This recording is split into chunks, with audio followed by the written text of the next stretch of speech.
भावानं एक अशी कल्पना करा की -20 ते 30चं टेम्परेचर आहे आणि तुम्ही आर्मीमध्ये आहात आणि जमिनीपासून 15,000 फूट उंचीवर आहात. तिथे तुम्हाला धड श्वाससुद्धा घेता येत नाही. ऑक्सिजन पण जसं तसा जेमतेमच तुम्हाला मिळतोय. काळोखी रात्र आहे, वारं सुसाट आहे, एकदम गोठलेलं तापमान आहे आणि तुमच्या टीममध्ये तुमच्या ट्रूपमध्ये किती जण आहेत? 20 ते 30 जण आहेत. आणि अचानक तुमच्यावर शत्रू हल्ला करतोय आणि शत्रूंच्या तुमच्यापेक्षा 6 पट जास्त शत्रूंची संख्या आहे. जवळजवळ तुम्ही 20 ते 30 तर त्याला गुणिले 6 तुम्ही करा, जवळजवळ ते 150 ते 200 आहेत.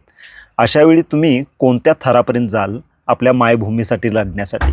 आता ही जी मी सिच्युएशन सांगतोय ही कुठली कल्पना वगैरे नाही आहे, हे सत्तेमध्ये घडलं होतं. कधी तर 2020च्या जूनमध्ये घडलं होतं, ज्याला आपण बॅटल ऑफ गलवान असं म्हणतोय, ज्याच्यावर सलमान खान एक नवीन पिक्चर घेऊन येत आहेत, ज्याचं नाव पण तेच ठेवलं आहे त्यांनी, बॅटल ऑफ गलवान. आता याचा टीजर नुकताच रिलीज झाला. या टीजरमध्ये आपल्याला सलमान खान आर्मीच्या भूमिकेमध्ये दिसतोय.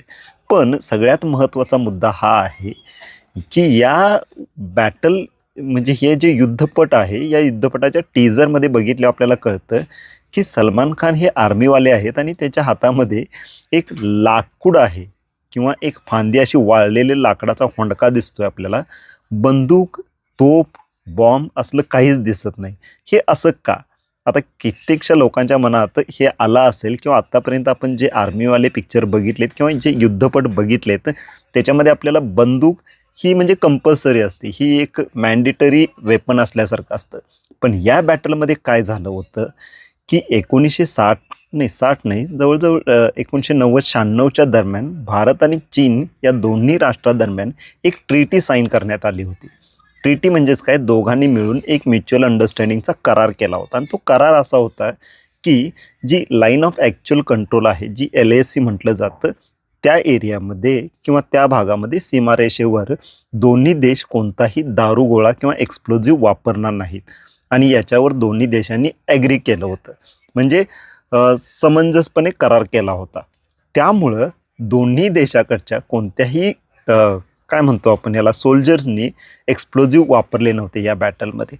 आता ही बॅटल घडण्याचं जे कारण होतं मेन की चीनच्या ज्या सैनिक होते त्यांनी घुसखोरी केली होती. आता ती घुसखोरी केल्यानंतर जेव्हा आपल्याला हे भारताच्या ह्या रेजिमेंटमध्ये कळालं त्यावेळी इकडून पण अटॅक झाला. पण सगळ्यात मोठा प्रॉब्लेम हा होता की सैन्यबळ, या रेजिमेंटमध्ये सैन्यबळ खूप कमी होतं आणि त्याचवेळी चीनचं सैन्यबळ मोठं होतं, जवळजवळ 6 ते 7 पट होतं. त्यामुळे या टीजरमध्ये आपल्याला बघायला जे मिळतं त्याच्यामध्ये कोणतीही बंदूक, दारूगोळा, बॉम्ब, तोफ असलं काहीही दिसत नाही.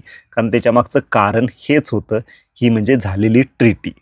आता पूर्ण पिक्चरमध्ये आपल्याला जे काय बघायला मिळणार आहे तो सत्य घटनेवर आधारितच पिक्चर आहे. ही खरोखर एक शौर्यगाथा होती जी घडली होती.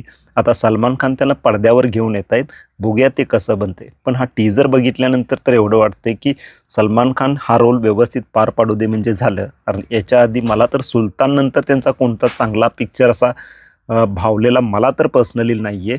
तुम्हाला कुठला आवडला असेल तर मला नक्की कमेंटमध्ये सांगा आणि या टीजरवर तुमची काय रिॲक्शन आहे ते मला तुम्ही नक्की कॉमेंटमध्ये सांगा.